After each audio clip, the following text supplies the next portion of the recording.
Hello there, Sir from 17 once again. This is my Ys VIII, Lacrimosa of Dana, Inferno walkthrough.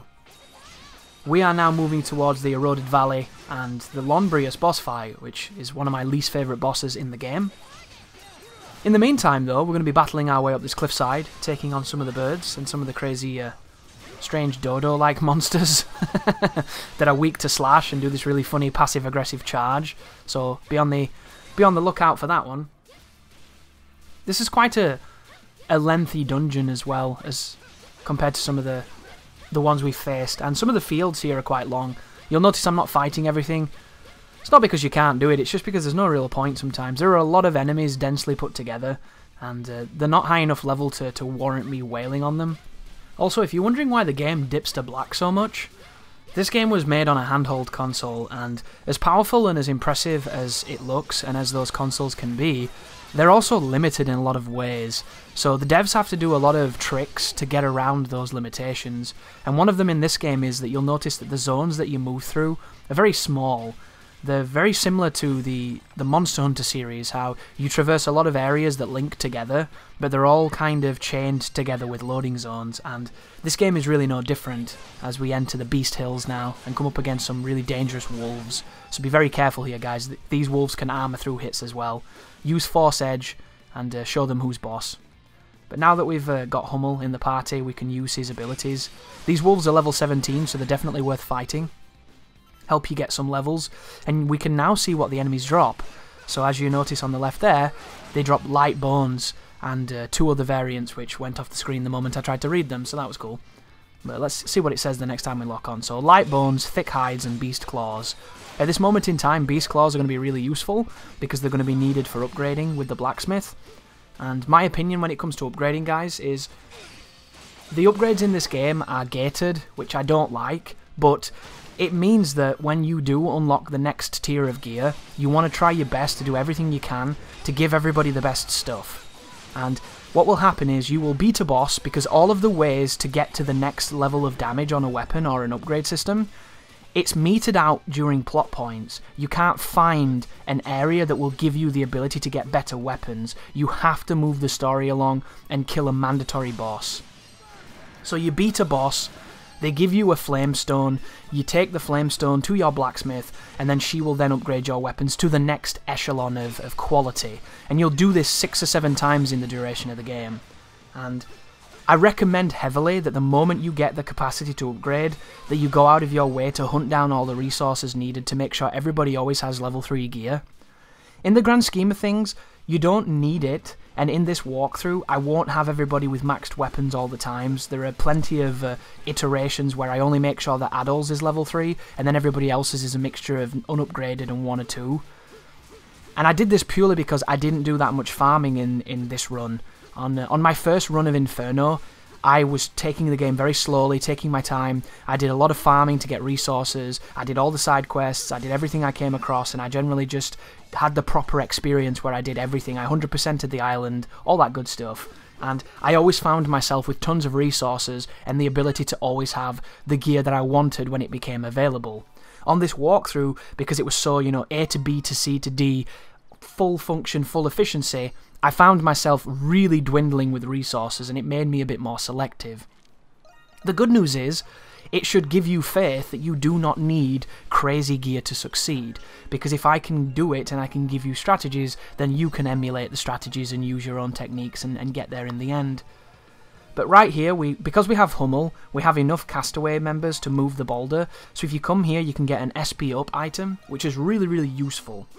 Those SP up items give you more SP on your bar to use special skills, and if you look at the ore down in the bottom right, the strange turny wheel of the boat, it's going to be a long-running theme of this run, isn't it, where I completely mindfuck my own brain on what the technical term for that steering wheel is. But you'll notice that it now goes from 12 o'clock to like 3 minutes past 12, doesn't it, nearly 5 past, and that's what happened when we got that item.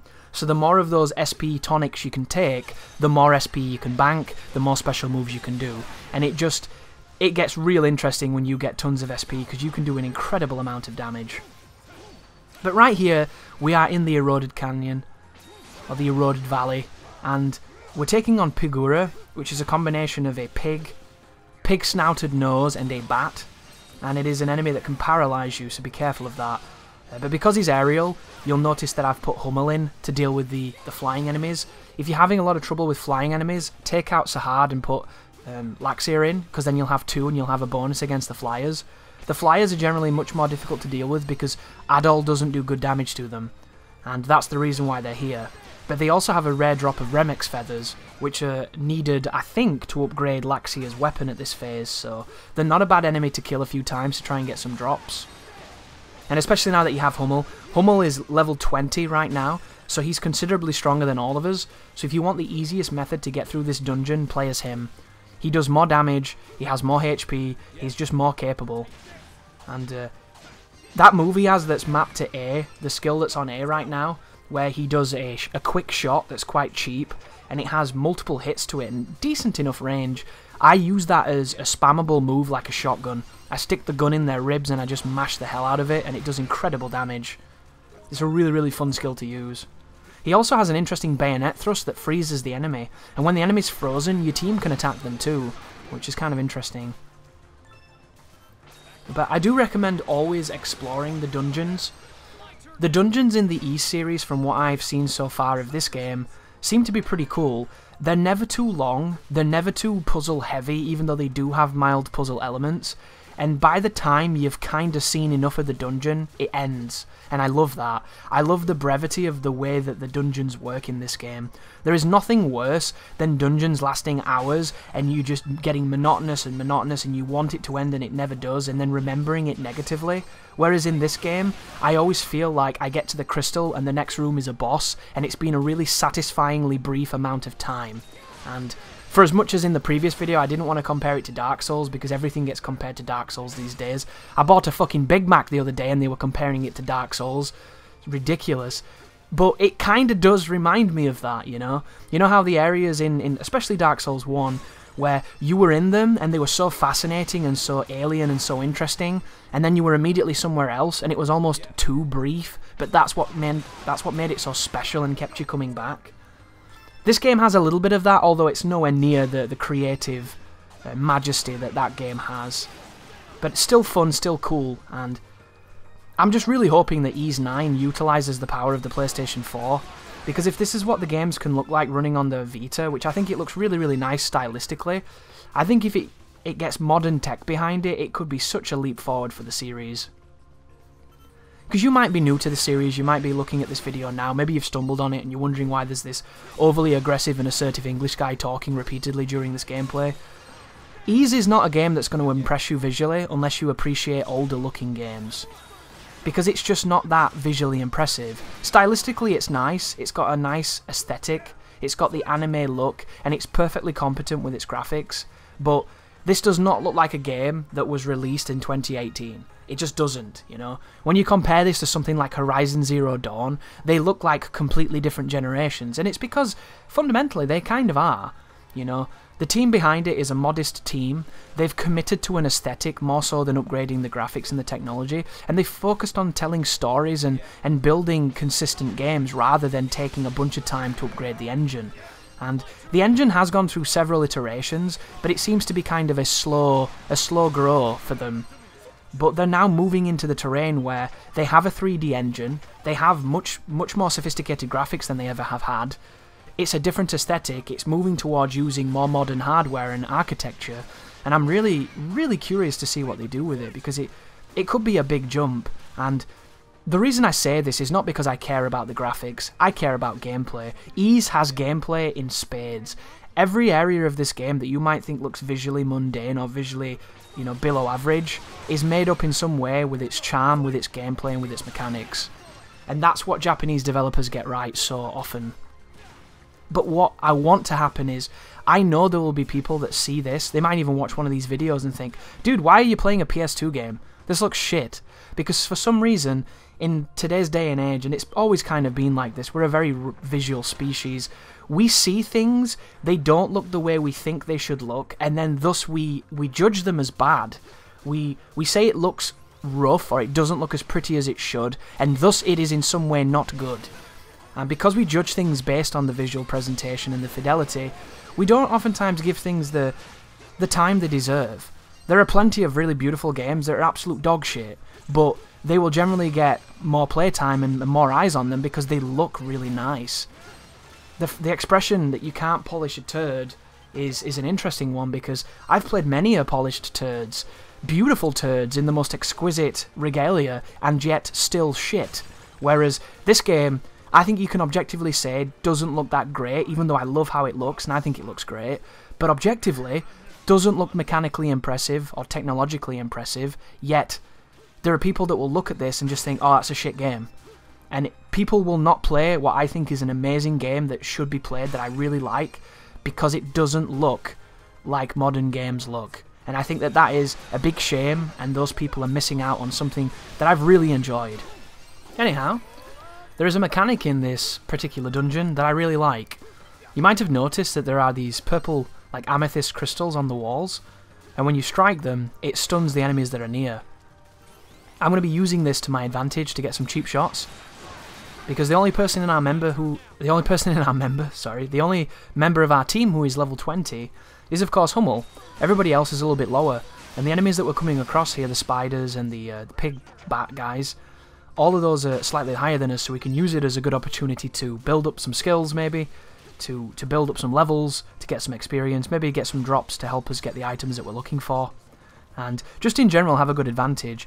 There is a room coming up where when you move forward, about 5 or 6 spiders drop in front of you, and you can back up, hit the crystal, and then kill them all at your leisure.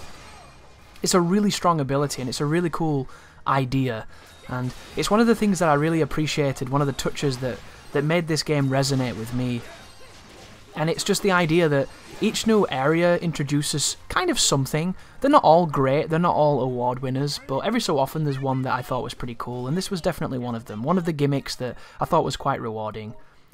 But here's me swapping my team out because the boss fight's coming up, guys, just in this room ahead of us. The first thing you want to do against Lonbrius is to wait for the parry and then use your EX skill with Hummel. Because you're in EX now, every hit will be crits, and if you do this correctly, you will kill every worm except for one.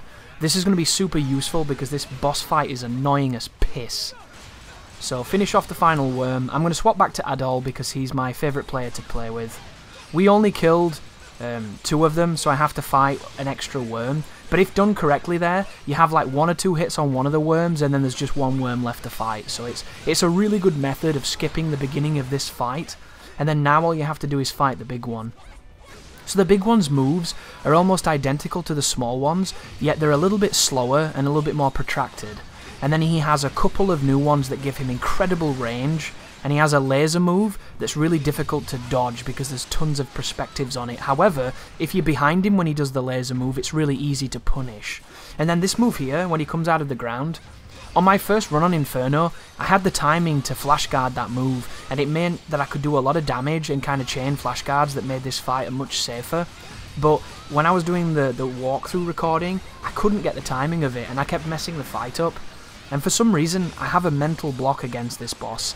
I find this boss to just be incredibly frustrating on a personal level, and I don't really enjoy fighting it. There are plenty of other bosses in this game that are way more difficult than this, but I don't have problems with them because I don't have that psychological weakness. But this boss pisses me off, so I just wanted it dead. So instead of doing the cool looking flash guards on the emergence from the ground, I just beat it up. And if you're having trouble on that boss, I know exactly how you feel, guys. I was there for at least 3 hours on my first run, so make sure you level up if you're under-leveled, because I was the first time I did it, and it was really miserable. But thank you for watching, I hope the videos are helping, and you take care now.